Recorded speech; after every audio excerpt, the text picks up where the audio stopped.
Halusinasi adalah salah satu gejala gangguan sensori persepsi yang dialami oleh pasien gangguan jiwa. Pasien merasakan sensasi berupa suara, penglihatan, pengecapan, perabaan, atau pengiduan tanpa stimulus yang nyata kelihatan. 2011 dalam Selika 2015. Halusinasi adalah persepsi sensori yang salah atau pengalaman persepsi yang tidak sesuai dengan kenyataan.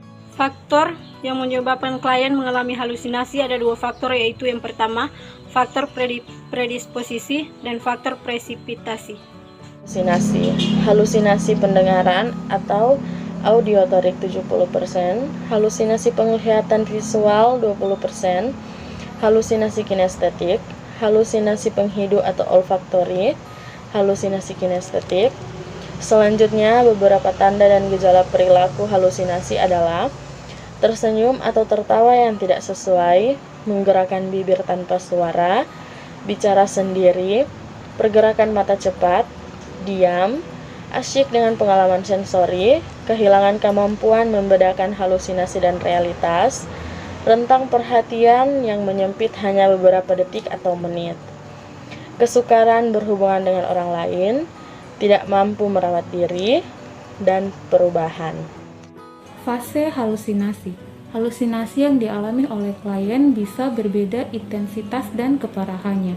Membagi fase halusinasi dalam 4 fase berdasarkan tingkat anxietas yang dialami dan kemampuan klien mengendalikan dirinya. Semakin berat fase halusinasi, klien semakin berat mengalami anxietas dan makin dikendalikan oleh halusinasinya. Penata laksanaan medis.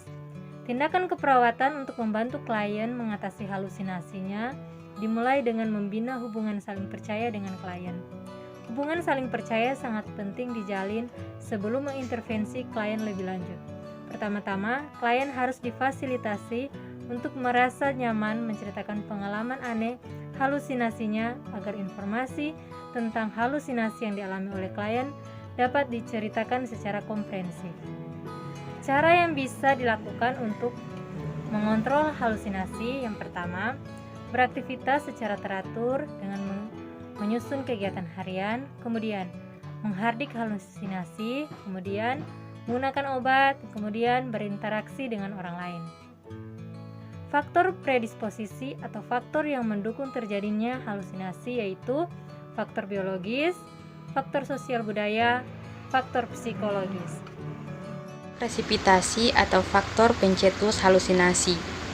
Biologis, lingkungan, stres sosial atau budaya, sumber coping, mekanisme coping, faktor psikologik, perilaku halusinasi.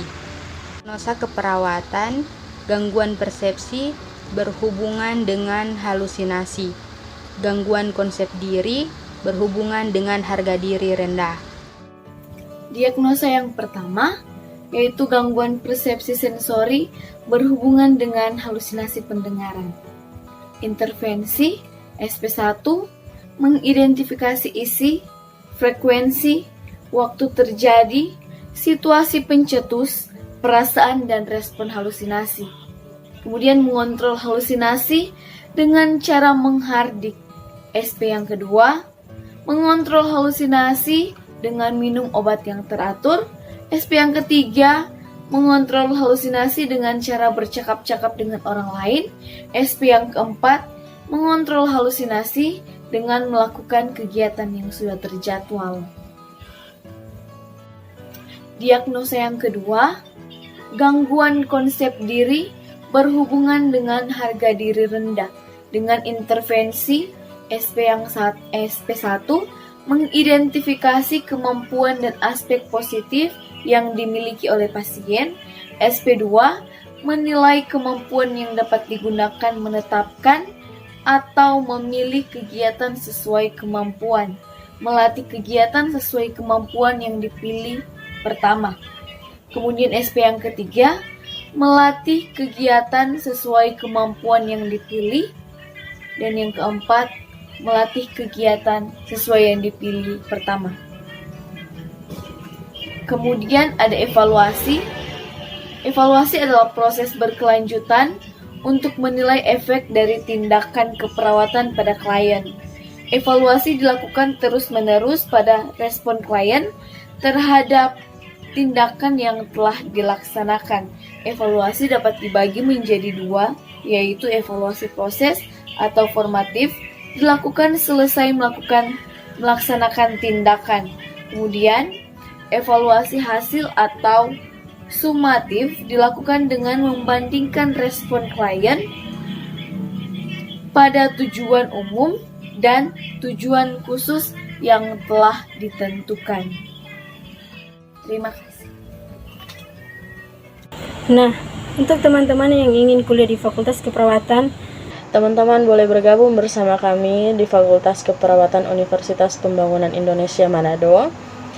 Teman-teman tidak perlu khawatir lagi karena fakultas kami sudah terakreditasi B. Jadi, bergabunglah bersama kami di Universitas Pembangunan Indonesia Manado.